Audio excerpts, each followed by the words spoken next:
Apenas um suco para melhorar e combater a má circulação nas pernas e nos pés. Hoje, nesse vídeo aqui, eu vou te mostrar uma forma de melhorar a sua circulação para as pernas e para os pés e fazer com que você se sinta muito melhor, porque milhões e milhões de pessoas têm má circulação. Se os seus pés estão inchando, se você tem dificuldade para andar, se você sente peso nas pernas, varizes, esse vídeo é para você. E eu vou te ensinar um exercício bônus que você pode fazer a qualquer hora do dia para melhorar ainda mais a sua circulação. Se você quiser marcar uma consulta comigo para, quem sabe, tratarmos os seus problemas de saúde de forma natural, o link está na descrição do vídeo, nos comentários fixados, e eu vou colocar aqui no chat daqui a pouquinho, ok? Quais são as causas de má circulação? Mas antes me conta aí no chat, me conta aí nos comentários, primeiro, se você tem má circulação, e segundo, se você não, de onde você está me assistindo. Me conta aí, porque eu adoro poder saber mais sobre você. Causas de má circulação. Vamos lá. Resumindo, estilo de vida. A sua má circulação está diretamente relacionada aos hábitos que você tem no dia a dia. Então, o que causa esse problema? Dieta inadequada, excesso de carboidratos refinados, incluindo açúcar, acúmulo de placas nas artérias, a aterosclerose, que é uma consequência de um estilo de vida pouco saudável, diabetes, outra consequência de um estilo de vida pouco saudável, assim como sobrepeso, obesidade, hipertensão. Tudo isso danifica os seus vasos, danifica o seu sistema cardiovascular e gera a má circulação. Mas eu quero que você saiba que existe uma medida muito simples que você pode fazer em casa para ter mudanças imediatas e começar a se sentir muito melhor. Mas você precisa mudar a sua dieta, você precisa fazer atividade física, você precisa se esforçar para manter um peso saudável. O que eu vou te mostrar hoje vai certamente gerar excelentes resultados, mas não se iluda. Não existe suco mágico, bebida mágica, pílula mágica, remédio mágico, médico mágico que vão fazer com que você mantenha os resultados de forma permanente, a menos que você assuma a responsabilidade da sua saúde e faça as mudanças necessárias no seu estilo de vida. E quando falamos de alimentos, não há muitas dúvidas, ok? O suco de beterraba é inigualável no quesito promover a produção de óxido nítrico. O que é o óxido nítrico? É um gás, que também é um nutriente para o nosso corpo, e a principal função do óxido nítrico é promover a vasodilatação, o vasorelaxamento, não apenas nas pernas e nos pés, mas no corpo inteiro. Então, quando você tem uma artéria estreita, pode ser uma artéria que esteja mais estreita, porque tem uma placa de gordura nela, impedindo que o sangue flua corretamente. Então, quando essa artéria está estreita, menos sangue passa por essa artéria. Então, é menos fluxo sanguíneo chegando na região, nos pés, por exemplo, e isso pode, inclusive, gerar uma maior retenção de líquido, causando o inchaço. Uma vez nós gerando uma vasodilatação e fortalecendo os músculos da região, o problema tende a melhorar. Além disso, o óxido nítrico também contribui para reduzir a pressão arterial e reduzir a carga sobre o coração. Então, o nosso primeiro ingrediente aqui é a beterraba, desse suco. Nós sempre falamos aqui da importância da beterraba no combate a problemas de má circulação. Esse é o nosso primeiro ingrediente, ok? Segundo ingrediente do suco, laranja. Dessa vez não é o limão, laranja, que é rica em vitamina C, uma substância antioxidante, anti-inflamatória e que, mais do que isso, é fundamental para a produção de colágeno no seu corpo.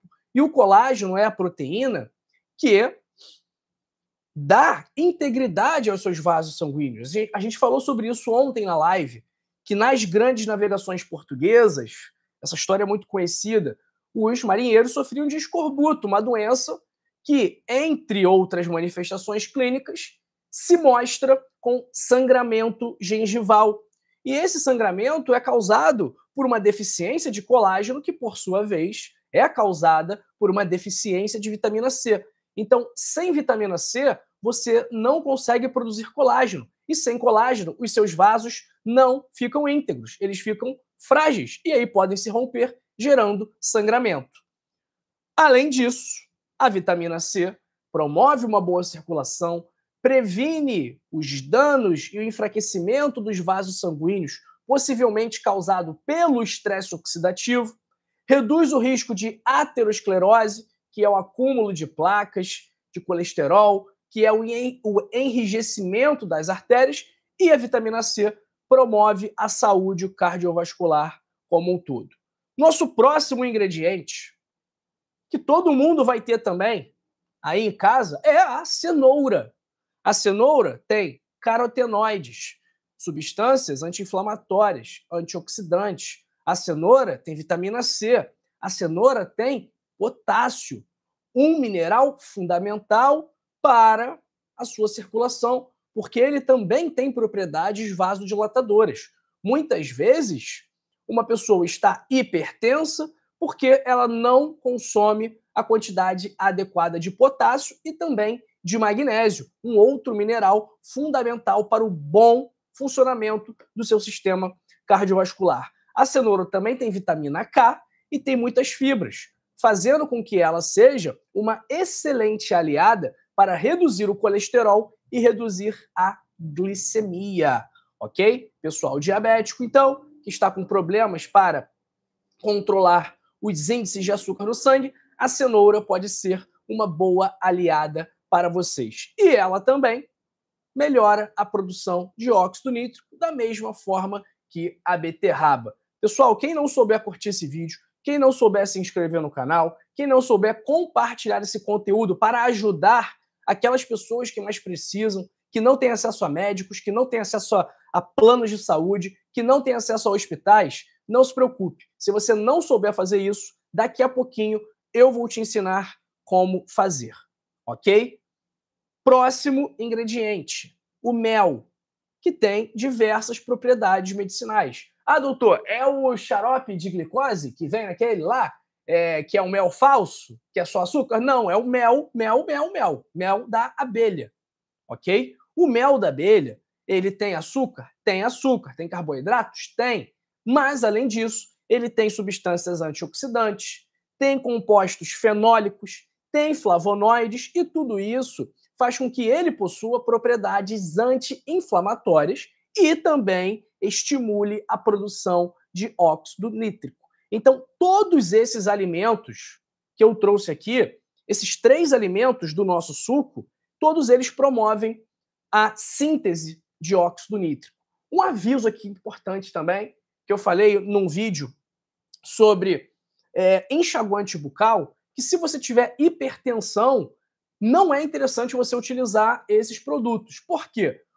Para você aproveitar o nitrato dos alimentos, você precisa que certas bactérias estejam na sua boca. Se você usa um enxaguante bucal, você vai matar todas as bactérias. E aí o que vai acontecer? Você não vai ser capaz de converter os nitratos presentes na beterraba, por exemplo, em óxido nítrico. E é por isso que vários estudos já mostram que o uso de enxaguante bucal, do tipo Listerine, qualquer antisséptico bucal, pode aumentar o risco de hipertensão arterial. Então, se você está com maior risco de hipertensão e faz o uso desses enxaguantes bucais, cuidado, porque isso aí pode ser uma causa oculta do seu problema. E vamos para a receita. Pega papel e caneta aí. Vamos lá. Você vai precisar de 1 copo de suco de beterraba. Como que eu faço suco de beterraba, doutor? Pega a beterraba e bate no liquidificador, ok? Você vai também suco de meia laranja, se possível com casca, ok? desde que você limpe bem a casca, de preferência de uma laranja orgânica, ok? E meia cenoura. E uma colher de chá de mel. Se você não puder mel, sinto muito, mas você não vai poder adoçar esse suco. O pessoal fala muito do stevia, o pessoal fala muito da sucrose. Sabia que o stevia, por mais que seja algo muito utilizado, o stevia, ele antes de ser liberado, ele foi proibido pelo FDA, que é a Anvisa americana. Então, nós não temos informações sobre os efeitos a longo prazo do stevia. E por esse motivo, eu não acho interessante consumi-lo. Então, todos esses adoçantes artificiais, eu não acho interessante, ok? Então, tem o stevia, tem a sucralose, eu não acho interessante, porque nós não sabemos, em relação ao stevia, em relação à sucralose, nós já sabemos riscos, aspartame, já sabemos os riscos, mas do stevia nós não sabemos os riscos, mas eu desconfio que pode haver algum problema em relação ao uso dos glicosídeos de esteviol e por esse motivo eu recomendo não utilizar. É aquela velha história, pessoal. Se a natureza não produzir, melhor não consumir. O stevia é derivado de uma planta? É, mas ele é alterado, né? Não é a planta na sua integridade, é diferente. Então vamos lá. Como que a gente vai fazer esse chá? Esse chá não, esse suco. Você vai colocar tudo no liquidificador. O suco de beterraba, ou a beterraba já, a laranja já, a cenoura, vai bater tudo, vai colocar numa jarra, aguardar alguns minutos, se quiser adicionar gelo, adicione e vai beber devagar. Não há um horário específico para tomar. Eu recomendo que você não tome próximo da hora de dormir, porque senão pode fazer com que você precise levantar várias vezes para urinar durante a madrugada. Então, isso aí pode atrapalhar o seu sono, tá bom? Então, a minha recomendação é que você tome durante o dia e não durante a noite. A sua circulação vai melhorar. Por quê? Os nitratos presentes nesses alimentos vão se tornar óxido nítrico. E aí, esse óxido nítrico vai promover a vasodilatação. Os outros nutrientes presentes nesses alimentos também são benéficos para a sua circulação, principalmente porque eles têm propriedades antioxidantes e vasodilatadoras e anti-inflamatórias. 3 propriedades, características que são muito bem-vindas em pessoas com má circulação, tá bom? Se você for fazer o suco de beterraba, pode adequar 1 a 2 copos de água para se adequar ao seu paladar, já que o sabor da beterraba é forte. O chá de beterraba também pode ser uma opção, mas o importante mesmo é consumir a beterraba de preferência crua. E para dar um efeito ainda melhor, você pode adicionar uma pitada de cúrcuma com pimenta preta ou até mesmo colocar canela e cravo da Índia para dar mais sabor. Agora, muita atenção, que eu vou ensinar para vocês um exercício para os pés e as pernas que vão fortalecer os seus músculos da região e, consequentemente, melhorar a sua circulação. Preste atenção. Olha aqui. Tem mais coisas que você pode fazer. Quanto mais movimento você fizer com os pés, mais você vai trabalhar os músculos da perna. Então, faz o seguinte. Mexa os pés para cima, para baixo, para os lados. Gire os pés. Quando você faz isso, você contrai os músculos da perna. Quando você contrai os músculos da perna, eles exercem pressão nas veias, contribuindo para que o sangue retorne ao coração, retome o caminho do coração, melhorando a circulação e o inchaço nos pés. Então, eu quero que você faça exercícios frequentemente. Se você não puder ir na academia, malhar perna, como eu fui fazer ontem, eu quero que você, 3, 4 vezes por dia, faça esses exercícios com os pés. De botar para cima, para frente, botar para trás, para um lado, para o outro, girando. Se você fizer isso, possivelmente a sua circulação vai melhorar. Agora, eu também quero que você comece a fazer atividade física. Eu também quero que você passe a andar mais. Mesmo que você tenha dor nos joelhos, mesmo que você sinta um pouco de dor no quadril, só de levantar, mexer os pés, sacudir o esqueleto, só isso já vai ajudar muito na circulação. O que a gente falou? Sedentarismo contribui para a má circulação. Primeiro, porque você não fortalece os músculos da perna. E segundo, que se você for sedentário, a chance de você ser diabético, hipertenso, colesterol alto é muito grande. Ansioso, depressivo é muito grande.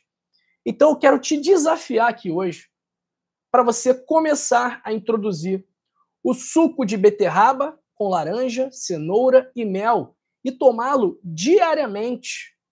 É possível que você comece a se sentir tão bem que vai querer tomar 2, 3, 4, 5 vezes ao dia.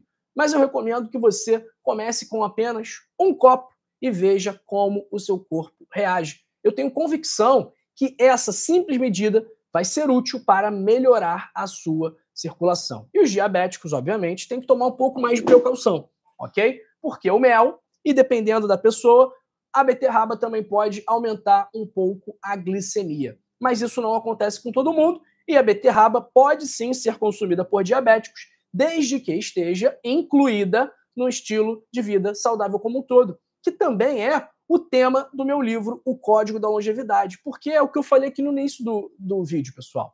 Não adianta você se iludir e achar que vai tomar um copo desse suco aqui e não precisa mais fazer nada. Ah, não, o doutor João falou que eu vou tomar esse suco e eu não vou mais precisar tomar remédio para pressão, não vou mais precisar tomar remédio para diabetes, posso ficar tranquilo vendo TV, comendo pizza e tomando cerveja e fumando cigarro o dia inteiro. Não é isso que a vida funciona, ok? Então, esse suco vai ajudar? Sim, mas ele não substitui um estilo de vida saudável, porque o que causou o seu problema é o seu estilo de vida, são os seus comportamentos, os seus hábitos do dia a dia, a sua alimentação, o seu sedentarismo, o fato de você beber e fumar, o fato de você ser uma pessoa muito estressada, que não consegue controlar esse sentimento, o fato de você não dormir bem. Então, tudo isso causou as condições que levaram à sua má circulação. E a única coisa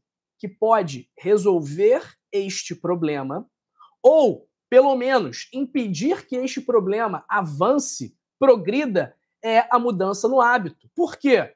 Ah, doutor, tô cheio de varizes, operei varizes, deu um ano, voltou tudo. Claro que voltou tudo. Porque a cirurgia, e aí meus amigos cirurgiões vasculares vão ficar chateados comigo, mas eu tô falando a verdade e eles têm que concordar comigo, é que a cirurgia, ela não vai resolver o problema, ela não vai atuar na causa do problema. A cirurgia vai resolver pontualmente a queixa do paciente, que são aquelas varizes ali, mas ela não vai atuar na origem disso tudo. Então, a cirurgia, ela não vai atuar na sua alimentação, no seu nível de atividade física, no seu gerenciamento do estresse. Então, se você continuar comendo mal, se você continuar sedentário, se você continuar estressado, sem dormir bem, bebendo e fumando, me desculpe, mas as varizes vão continuar aparecendo.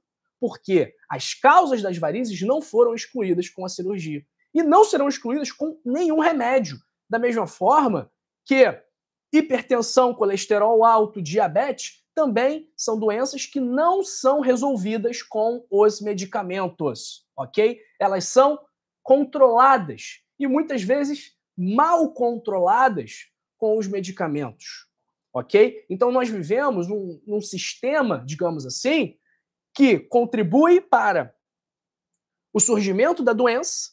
Então vamos pegar aqui o diabetes. A gente vai no mercado, não tem alimento saudável, é só açúcar, é só gordura de baixa qualidade, é só óleo vegetal, só produto ultraprocessado.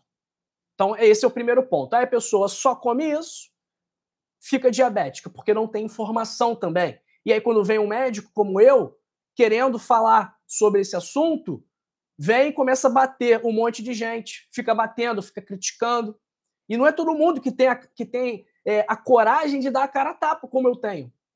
E aí, quem mais sofre é você, porque as pessoas que sabem, as pessoas que têm a informação e que podem te ajudar, elas ficam com medo, elas ficam com temor da opinião alheia. Mas eu, felizmente, não tenho esse problema aqui comigo e estou aqui levando a informação para você.